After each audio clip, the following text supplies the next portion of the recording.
So my role is Head of Projects and Delivery, and I've only been at the council for 6 months.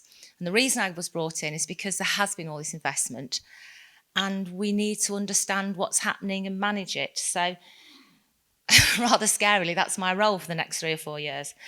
So I'm going to take you through a little bit of detail, all of those projects that we've talked about. And there are some maps around the wall. I think there's about 4 sets. There's some at the back, some on either side here, which show you all the projects that are happening in Dudley and also what's beginning to be talked about in Brierley Hill, which I'll talk about in the end. And there's also some outside when you go and get a cup of tea. So, oh, it's not on. It's moving on here, but not on there. Press the other button. So there you go. As we said, the identity of Dudley is the castle and its heritage. And these are all the projects that are going to happen in Dudley in the next year. This is a programme just to give you some idea of the activity and what's going to happen. Just so you know, this is about now. This is 2021. That's when all of these projects are going to be on site in Dudley. So you may not be seeing much now, but trust me, in the next 18 months, Dudley's going to be like Birmingham. It's going to be like a building site. And part of our job as well is to make sure that all the buses still work, all the cars still work, that you can still shop, you can still go to school. So, yeah, all fun. So, let's split Dudley down into a couple of areas. So we've got Castle Hill, which we talked about earlier, and there's some exciting projects happening here. First one is a Black Country Living Museum. Now, just to go back about the funding, as Angus said, it's come from all sorts of different areas. From ERDF, from LEP, from the Black Country, from the Combined Authority, some of it's private investment. The council isn't funding all of these, but we have an interest in all of them. So we need to monitor and make sure these things happen at the right time, that the money's spent in the right place. Black Country Living Museum is a good example of one of those where we've got involved in gifting things to the Black Country Museum. So they've got quite an ambitious project schemes. They're going to put a new visitor centre, so you're not going to access it off Tipton Road, you'll access it off Zoological Way around the back of the Travel Lodge. There's going to be a new car park, new visitor centre. Internally, they're going to build 2 new streets to continue the story, so right up to the 1960s. The council, in that case, were giving Woodside Library to them, so you know Woodside Library and the fire station, which looked really horrible and all derelict and wrapped up with scaffolding. That's going to be taken down brick by brick and given to the Black Country Museum as part of their new heritage streets. So you can see that's going to be on site with a vengeance. It says this, it said July 2019. That's the problem with construction. It does move on a little bit. But they are starting on site internally. They're doing some work, and you'll see some presence come after Christmas. You'll see them starting to work on site outside of the Black Country Museum.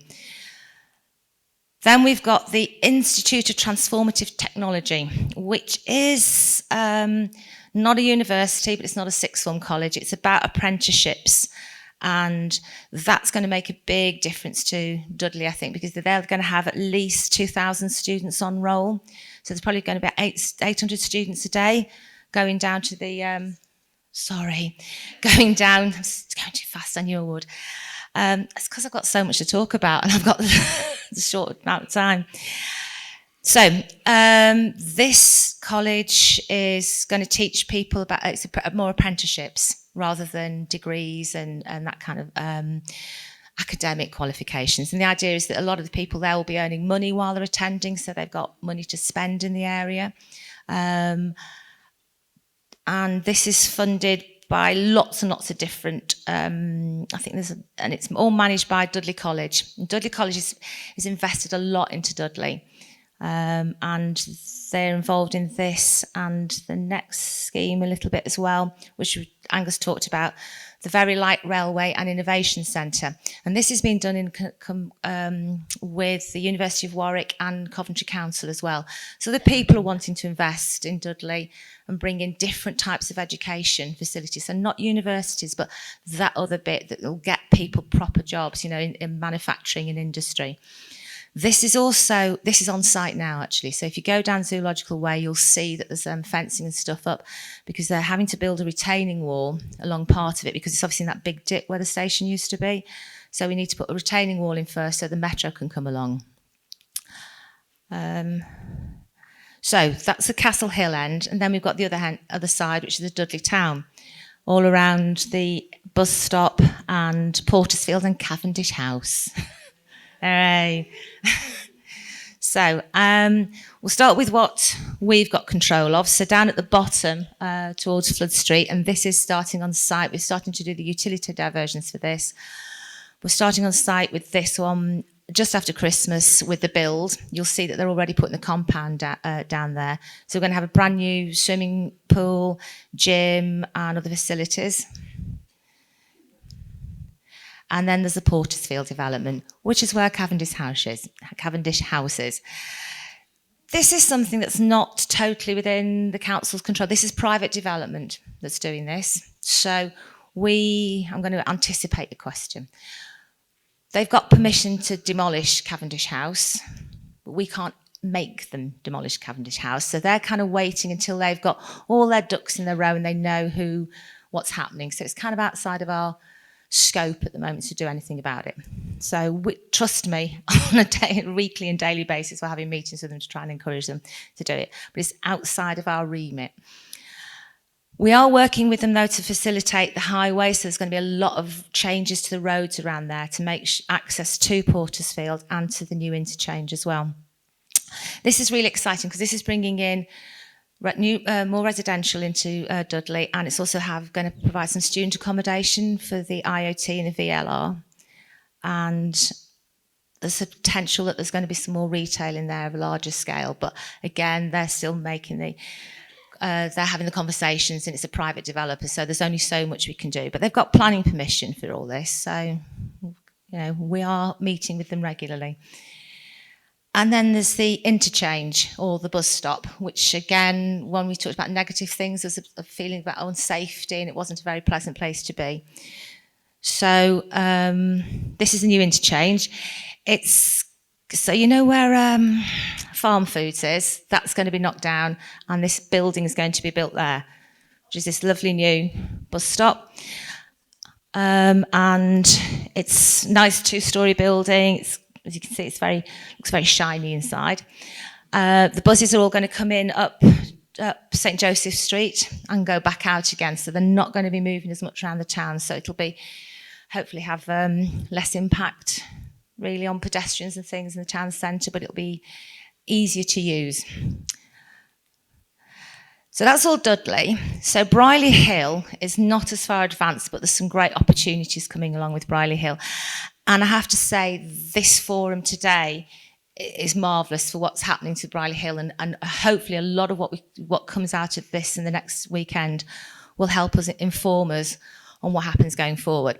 So, as Angus said, we've secured quite a bit of funding for Brierley Hill, and we need to know how we're going to spend it and what we're going to do and how we can improve the high street. So the first thing that we've secured is £2 million for a heritage action zone.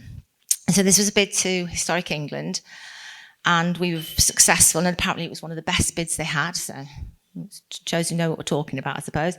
So these are just some examples of some of the old buildings in Brierley Hill and how they used to be. I love the shop on the corner with all the lace hanging in it. So the idea with this one is that we will look at all the old heritage buildings in Brierley Hill and the War Memorial and the Civic Hall, and we can spend money on improving those. It's very similar to work that we did in Dudley a few years ago, where we spent money putting in new shop fronts and things like that on the heritage buildings. And as Angus said, we've also been successful in being shortlisted for the Future High Street Fund. Now, we haven't technically got the money yet. What we are is we're one of 100 that have been shortlisted, and we've got until spring next year to put together our business case about what we want to see in Brierley Hill. And again, that's why it's really important what you talk about this weekend and next weekend, because we want to know what it is, and then we can put that into our business case and go back to government and say, this is what we want to spend our money on. We can bid for up to 25 million. We may not need that, but that's the maximum that any bid can be. And there's, as I say, there's maps on the wall showing the area that money will cover. There's some great opportunities in Brierley Hill.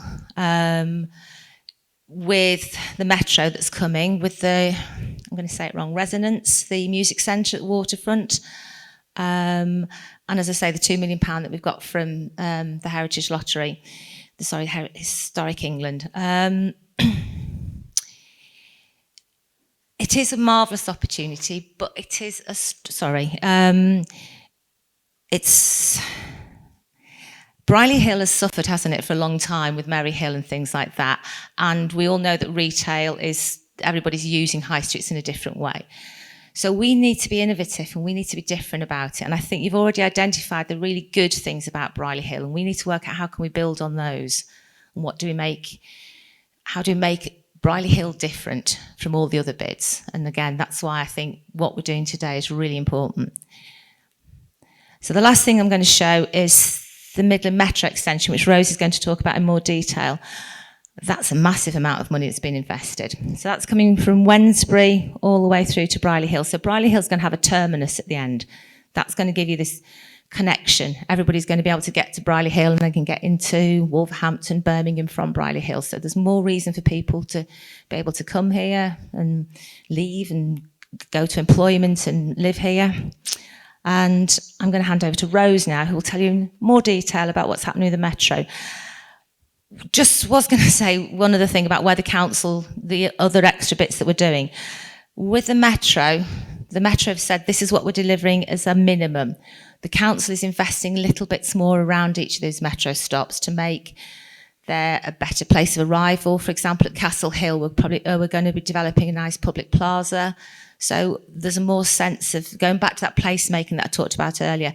So the Metro is a huge opportunity for regeneration in terms of it brings in people and employment, but it's also that opportunity for us to improve the public realm and the placemaking and the identity of Dudley.